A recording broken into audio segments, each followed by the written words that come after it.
महाराज जी जब मुश्किल में थी तो कभी शिव जी से बोला, कभी दुर्गा जी से बोला, कभी राम जी से बोला, तो काम कहीं तो बन जाए ऐसा। तो पर महाराज जी ऐसे अलग अलग भगवान को बदलना तो कोई देवता नाराज तो नहीं हो जाएगा, पहले मुझसे बोली फिर अभी उससे? नहीं तो काम भी पूरा हो गया क्या? काम तो नहीं हुआ महाराज जी। कैसे हो जाएगा? शिव जी को पुकारा तो वो देखने लगे, पहले को दूसरे को पुकारा तो शिव जी ने देखा, वो दूसरे के पास गया। देखो हम एक आपको उदाहरण बताते हैं, अगर एक कुत्ता इस दरवाजे में पड़ा रहे कहीं जाए ना, तो उसका ना जाना हमको इतना प्रेरित करेगा कि वो एक दिन भूखा भले रह जाए, दूसरे दिन से भूखा नहीं रहेगा।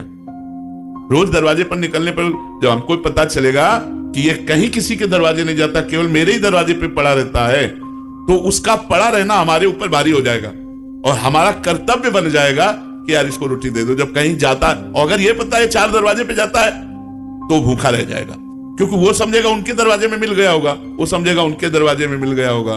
तो इसीलिए हमको भगवान की अनन्य भक्ति करना चाहिए।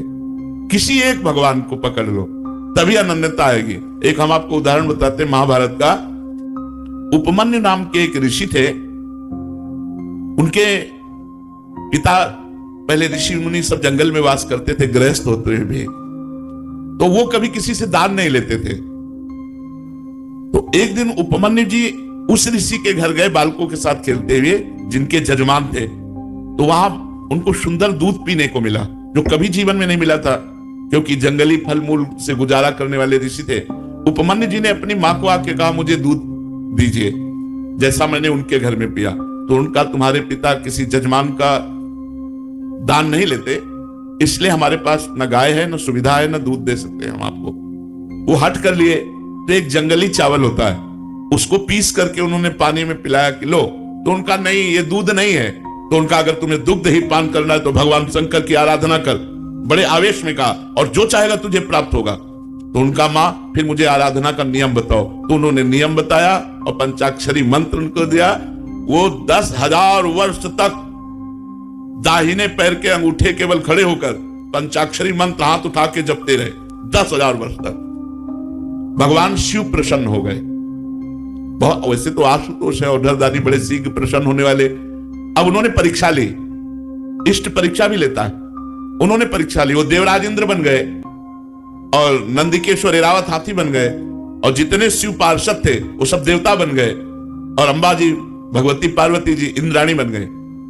और उनका वरम ब्रूह, नेत्र खोलो और वरदान मांगो। उन्होंने नेत्र खोला, देखा ये तो देवराज इंद्र का समाज, उनका जो तुम्हारी इच्छा वो मांग लो। तो उन्होंने प्रणाम किया और कहा, देवराज इंद्र और समस्त देव समाज, आपके चरणों में प्रणाम है, पर आप जाइए, मुझे आपसे नहीं चाहिए, मुझे भगवान शिव से चाहिए।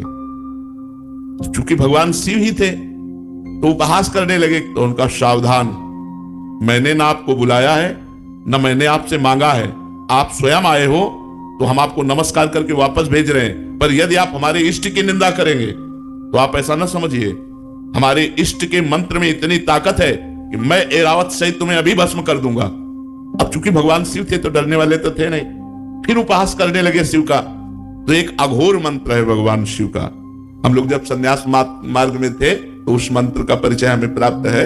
अगर ये सिद्ध हो जाए तो जो चाहे वो सो कर सकता है। तो उन्होंने तुरंत हाथ में जल लिया, जो ही अघोर मंत्र का संधान किया तो नंदिकेश्वर प्रकट हो गए, उस जल को रोक लिया और कहा, इष्ट मंत्र से इष्ट पर प्रहार करते हो?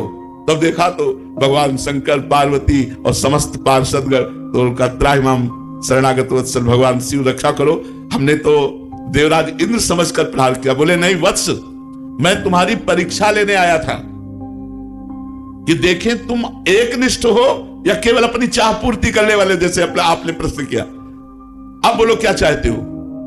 तो उनका, जो हमारी कामना थी उसकी पूर्ति होनी चाहिए। तो उनका, क्षीर समुद्र से, जिसमें भगवान शयन करते हैं, उस क्षीर समुद्र से रोज तुम्हें दुग्ध आएगा, और अजरश्चैव अमरश्चैव, और जब तुम हमें याद करोगे मैं प्रकट हो जाऊंगा। तो अनन्य निष्ठा से ही वस्तु की प्राप्ति होती है।